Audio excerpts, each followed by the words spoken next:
l'ancien, son mandat est déjà terminé. Ils ont un mandat de 3 ans et nous sommes dans le devoir d'élire un nouveau bâtonnier. C'est conformément à la loi qui régit notre corps. C'est les avocats qui sont inscrits au tableau peuvent voter et les avocats qui sont sur la liste ne peuvent pas voter, tout simplement parce que ce sont des avocats qui continuent encore leur formation et dès lors qu'ils vont renouveler leur serment, ils peuvent voter pour de nouvelles élections. Mais pour le moment, si les avocats sont au tableau, peuvent voter. Bon, le message c'est seulement celui de dire que le corps est parfois, notre corps est organisé. Ça peut donner comme un bon exemple pour d'autres corps. Lorsque vous respectez les textes, je crois que ça va toujours marcher. Même si dans le domaine politique ou dans toute association, on doit suivre ce qui se passe au barreau et que votre mandat est terminé, les élections sont organisées dans des conditions normales et on passe le flambeau à celui qui succède, je crois que ça sera une bonne chose. Bien sûr que oui, ça se fait. Ça se fait avec transparence, on vous appelle, vous allez vous voter. Et après, on va passer au dépouillement. Et le bâtonnier sera connu aujourd'hui. Mission accomplie. Nous avons simplement fait ce que la loi nous demande. Cette élection aurait dû avoir lieu il y a 2 ans. Pour des raisons que tout le monde connaît, nous n'avons pas pu la tenir et je me sens soulagé, absolument soulagé, aujourd'hui de parachever ce processus et de permettre au barreau Kinshasa Matete, mon barreau, le seul barreau auquel j'appartiens à travers le monde entier, d'avoir un nouveau bâtonnier aujourd'hui. Et je ne doute pas un seul instant que mes confrères désigneront dans les jours qui viennent les membres du Conseil de l'ordre de manière à doter notre barreau, n'est-ce pas, des nouveaux organes qui permettent justement que le barreau fonctionne normalement. Donc je me sens tout à fait soulagé aujourd'hui des descentes des charges. Je voudrais absolument souhaiter bon vent au nouveau bâtonnier et naturellement au Conseil de l'ordre qui sera mis en place et qui aura mon soutien en premier, quoi qu'il advienne, quoi qu'il arrive. Il faut respecter le choix de confrères, il faut respecter les choix des avocats, car nous sommes dans un corps d'élite et les avocats ont fait leur choix, donc je respecte ce choix. Et je n'ai aucun doute que le bâtonnier élu sera à la hauteur de la tâche. N'oubliez pas que c'est un ancien membre du Conseil de l'ordre, il a été doyen sous ma mandature, donc il est tout à fait préparé à assumer les charges et nous restons disponibles, le bâtonnier Koné et moi-même, à lui apporter l'assistance dont il aura besoin dans l'intérêt et alors uniquement dans l'intérêt de l'ordre et de notre barreau. Maître Papour. Ben, je n'en sais rien. J'étais appelé aux charges pour des choses que j'ai essayé de faire. Je pense qu'il vaut mieux demander à mes confrères, ils pourront mieux vous dire le sentiment qu'ils ont. Pour moi, j'ai agi dans le sens qui me paraissait tout à fait...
C'est ça.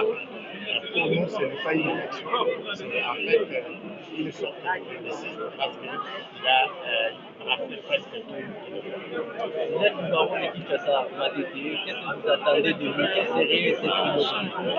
Nous attendons du bâtonnier d'abord qu'il puisse mettre un accent sur la défense, la sécurité et qu'il puisse mettre l'accent sur la formation de l'avocat et sur le social de l'avocat. Donc, il doit mettre vraiment l'accent parce que nous sommes les plus grands barreaux de l'Afrique centrale parce que nous regorgeons un nombre impressionnant d'avocats. Il faut qu'il puisse axer son action principalement sur la formation. On dit que ce qui s'est passé aujourd'hui rentre dans le cadre normal de l'application de la loi qui régit la profession d'avocat, qui prévoit que périodiquement, à l'issue d'une échéance de 3 ans, un nouveau bâtonnier doit être élu par les avocats inscrits au tableau de l'ordre.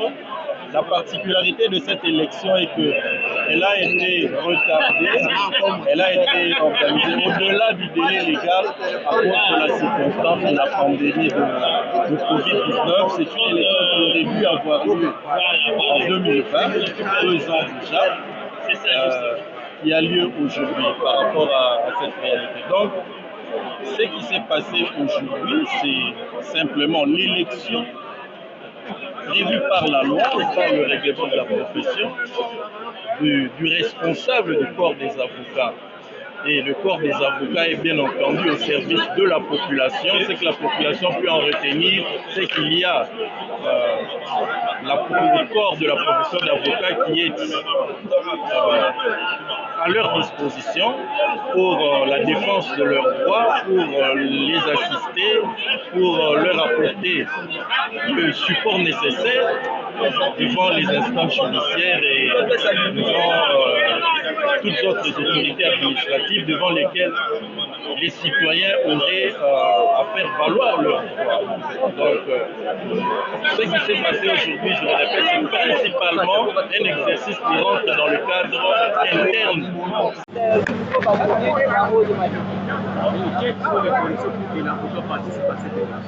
L'avocat doit avoir renouvelé son serment parce que, comme vous le savez, nous prêtons serment 2 fois. Nous sommes d'abord, quand nous commençons, sur une liste de stages, on se appelle la liste des stagiaires, et enfin, on renouvelle le serment après le stage professionnel, donc ainsi 2 ans. Et nous sommes inscrits sur le tableau. Et donc, c'est ceux qui sont inscrits sur le tableau qui vont être décidés. Et ceux qui sont absents, mais qui ont envoyé des procurations. On connaît.